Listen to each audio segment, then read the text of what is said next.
Hello and welcome to the Real Exam English podcast. Today's episode is an interview with a Spanish student of mine, Helena. She tells us about her English speaking journey, which I think is really relatable to a lot of English learners. So I think you'll find it very interesting and maybe even a little motivational. Helena is a big fan of idioms, so you're going to hear a bunch of those. There's plenty of phrasal verbs too, some compound adjectives, and lots of nice organization to admire. Remember, you can get the transcript for this and all episodes over on the Real Exam English website, realexamenglish.com. Here we go. Do you remember when you first started learning English? What your first English classes were like? It was a long time ago, indeed. I started learning English when I was in primary school. I'm not too sure how old I was, to be honest. I think I was like maybe 10 years old. I'm not too sure. Um, the level was very basic, I would say, and I don't think that it was very helpful, to be honest. I mean, I was a kid. I was not really concerned about it, but yeah. Like, for instance, English teachers, like basically speaking Spanish in class, so not talking to us in English. So yeah. That's pretty standard, I think, at the start, really. And what about work? Can you tell us about what you do and if you use English at work? I work in a law firm, and yeah, I mean, I use English here at work, but not on a daily basis. But it really depends on the project that I'm working on, to be honest. Because I do have a lot of international clients. So this means that I can talk to them in English or write emails, write reports, or have video calls in English. Okay, great. And I know that you went to Ireland on a sojourn, like a period of time. You went to work in Ireland. How was that experience in terms of English and interacting with the locals at work and out of work as well? Very rewarding, I would say. I was it was my first experience abroad, because when I was at uni, I couldn't do the Erasmus thing. So I was very, very excited about going abroad and living there for a while. I didn't live there for a long time, to be honest. I just stayed there for 5 months, and actually it was before the pandemic. So like when the lockdown started, I had to come back to Spain. But like before going there, I thought that my English was okay, and and it was. Don't get me wrong, but it's true that when I arrived in Dublin, I realized that everything that I had learned previously was not as useful as I thought it would be.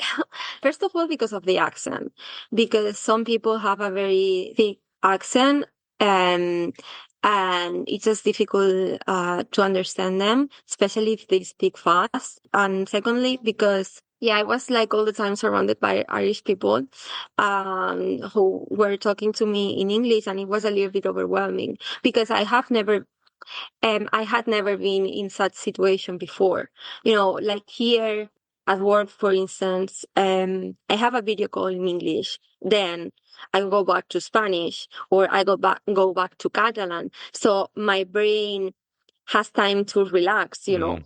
Whereas there, I was working in the office, and I had to do everything in English, like writing reports, writing emails, calling someone. Even when we were having lunch together during our lunch break, we were in the canteen, and I was surrounded by Irish people who were talking to each other, going back and forth in English. So I couldn't actually relax. And then it was overwhelming a little bit, and also tiring.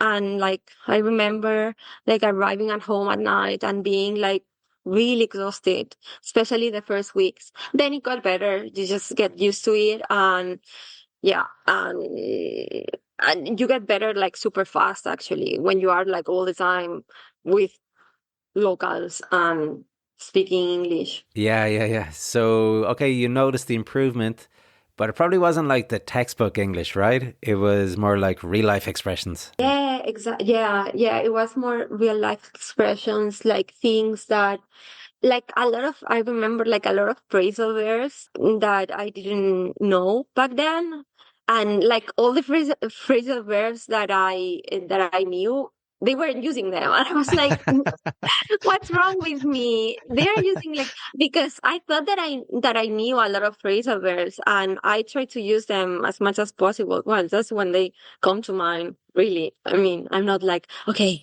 let's try to use a phrasal verb, like, when I am speaking, but but it's true that I'm aware that native speakers use phrasal verbs quite a lot. So if it pops into my head, I use it. But I remember that when I was there, they were using like phrasal verbs that I didn't know, and it was like weird. And yeah, but thank God that I had like very nice colleagues, and they were, I mean, they were like extremely sweet, and like whatever, when I didn't know something, they would say, "Hey, this means this," or. Yeah, yeah. Irish people are so nice. Great phrasal verb here. If a phrasal verb pops into my head, I use it. If something pops into your head, it suddenly appears in your head, like instantly. You didn't spend any time thinking about it. We can also use pop into for a quick visit to someone or somewhere, like I popped into the shop to buy some milk. She also says she uses phrasal verbs when they come to mind. Similar meaning, really, just when they occur to you.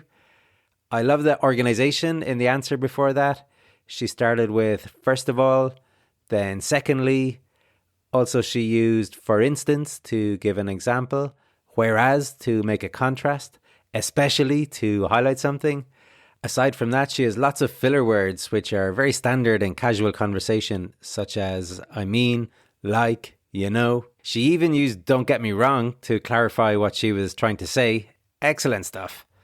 The grammar was good too. We had two examples of the past perfect. Everything I had previously learned, and I had never been in such a situation before. So remember, we used the past perfect for something that happened before something else in the past. So before going to Ireland, she had never been in that situation. We often use the past perfect with before, already, just, never, or ever, or previously, as she used in her example. Lastly, there was plenty of nice vocabulary with rewarding, overwhelming, and having a thick accent. Very nice. So, a thick accent is very strong, or maybe from a particular part of the country, and is usually tricky to understand. There was just one little pronunciation issue to pick up on, and that is with the word colleagues. So, the stress is on the first syllable, colleagues. The reason I highlight it is because it actually came up in one of my classes last night too with an Italian student. So it seems it's not unusual for people to stress the second syllable rather than the first one, but it should be colleagues, not colleagues. I've got lovely colleagues. Okay. Apart from that, everything was good. I know you're a big traveler. How useful do you find it to be able to speak English on your travels? Extremely useful. Um, Extremely useful, to be honest. I mean, I know that there are people who travel who don't speak English, and or maybe like their English level is more basic, so they can get by, basically survive. I'd say, like, when they travel.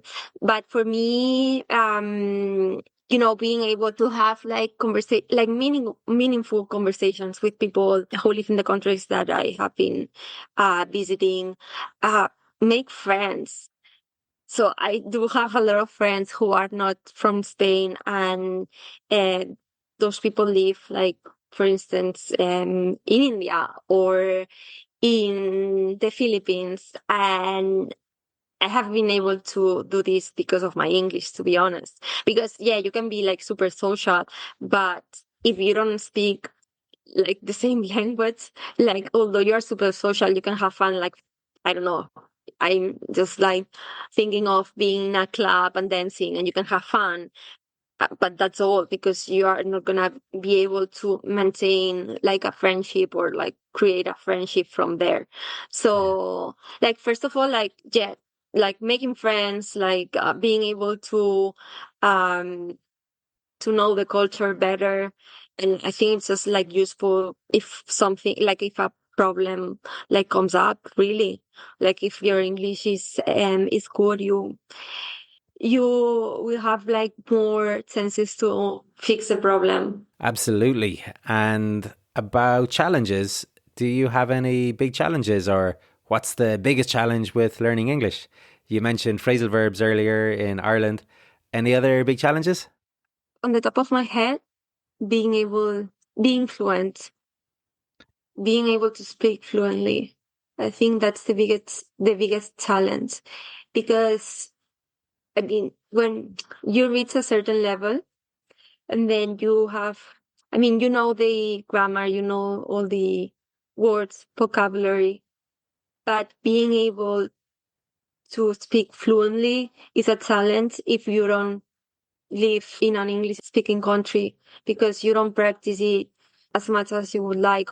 So, for instance, like I'm talking to you right now, but I haven't used like my English like for, I don't know, like 3, 4, 5 days. So, like maintaining that level of fluency is hard when you reach like a certain level. Totally, yeah. Something I can say about you is that you're very consistent with your classes. Like some people take a break for a few months or something, but you kind of maintain it. And I know that a lot of my students who are really good, like yourself, are the same. Like they kind of keep it going. They might miss a few weeks here and there, but they never have like a 3 month break, like that. No, I know that this is like an ongoing process. That if I stop doing classes, or I stop watching series in English or listening to music, like my level is gonna get worse. That's why I put like a lot of effort into it.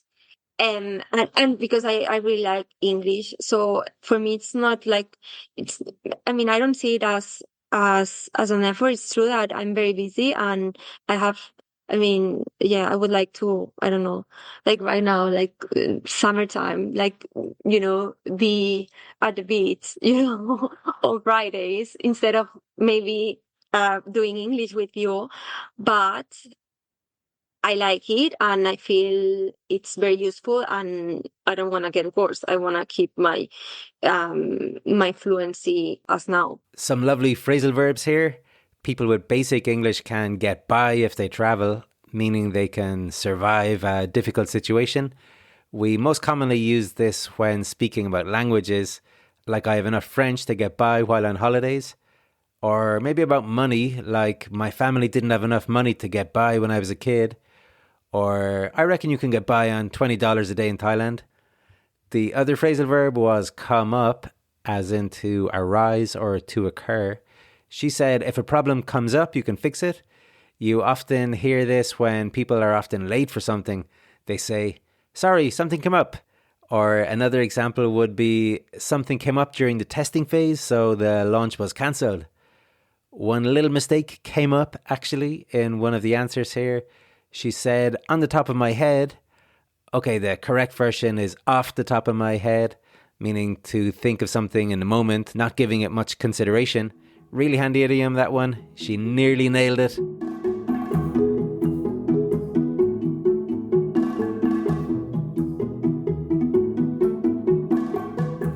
Can you tell me what is your favorite word or expression? So I really like idioms. So I think it's very cool to use them, and it's very funny because whenever if you're talking to a native speaker and you use an idiom, they they get super impressed. And they are like, how do you know that? And I'm like, well, I've been studying for quite a while. So I don't know. I like idioms, for instance. I really like the one that you live and learn. You live and learn. Also, I don't know. It's like I'm trying to come up with like fancy ones, like blessing in disguise. I really like the one like this. I think that I use this quite often. Like this person is not the sharpest tool in the shed. I don't know. Like yeah. I also like the ones that have animals. They have like they refer to animals like for instance, oh, you're missing the elephant in the room. And this is something, yeah, and this is something that I use not in English, but I use this expression in Spanish a lot. So that's why I really like it in English too. Awesome. And lastly, can I ask about your attitude to making mistakes in English? It's a trial and error thing Mm, and making mistakes and learning from them and and being more relaxed about making mistakes because people who are not who are not native speakers tend to be like extremely um yeah, very self-conscious, right? yes, yeah. About making mistakes and being correct all the time. Yeah, very self-critical, I suppose. Yeah, I'm very self-critical and I'm very demanding of myself. And whenever I remember like I was making mistakes and I was like, damn it, I know Yeah. how to say this correctly. Elena, just have to be like think faster or like Yeah, well, I'm like being like, too hard on myself. And then you realize that if you're too hard, like being hard on yourself or like pushing yourself a little bit is like yeah, great. you gotta have a bit of that. Because if you Yeah, don't feel that, you never learn. Right? You're like, oh, yeah, whatever, you know. yeah, that's true. Yeah, being demanding of yourself and pushing yourself is great when it comes to in like we are talking about English, so learning English, for instance. But like being too hard on yourself makes you uh less relaxed when it comes to practice, to talking to someone, and you may end up not saying things just because of of being afraid of making mistakes. Yeah, your And self-esteem is so low. You're like, yeah, you don't want to you chance you things. you enter in this kind of like vicious cycle, which is not good for you either. So it's just like push yourself a little bit and get out of your comfort zone, but like recognize the effort that you're making and do not be so hard on Yeah, yourself. pat yourself on the back. Exactly. What fantastic advice. Push yourself a bit, get out of your comfort zone, but recognize your effort and don't be so hard on yourself. Brilliant advice. She also got a vicious cycle in there, which is where one negative action leads to another negative one, which reinforces the first negative action again. This is more commonly called a vicious circle, but vicious cycle is acceptable to use too. There was a bunch of great idioms in there too. The first one she mentioned was you live and learn. So this is something you say after you or someone else has made a mistake or had a negative experience and you learn a lesson from that situation. Afterwards you say, you live and learn. Like, I knew I shouldn't have bought a car off that guy. Oh well, you live and learn. The next one was a blessing in disguise. This is where something appears negative at first, but ends up being positive. Like if you miss the bus and then the bus has an accident, you missing the bus was a blessing in disguise. Next was, he's not the sharpest tool in the shed. You say this when someone is not very intelligent or astute, like they lack common sense. For instance, the bank robber forgot to put petrol in the getaway car. He's not the sharpest tool in the shed. Lastly, she had the elephant in the room. The elephant in the room is the obvious problem that everyone is avoiding talking about because it's too difficult or too awkward. For example, imagine you're at your work Christmas party and you sleep with one of your colleagues. Oh no. Then the next day you go to work and carry on as if everything is normal. You don't mention it at all. Well, you got yourself an elephant in the room. So eventually, after some tiptoeing around the subject, you might say to your colleague, look, we have to address the elephant in the room. I was drunk and made a mistake last night. Maybe you woke that morning and you said, damn it, and you were self-critical. Okay, these two words came up in the answers too. So, damn it is an expression of anger. It's kind of mild and family friendly. A more adult version would be shit, fuck, or bollocks. And there's loads and loads of other alternatives too. To be self-critical is obviously to be critical of yourself, to judge your actions harshly, I would say. There are loads of other great compound adjectives beginning with self. We also had self-conscious here.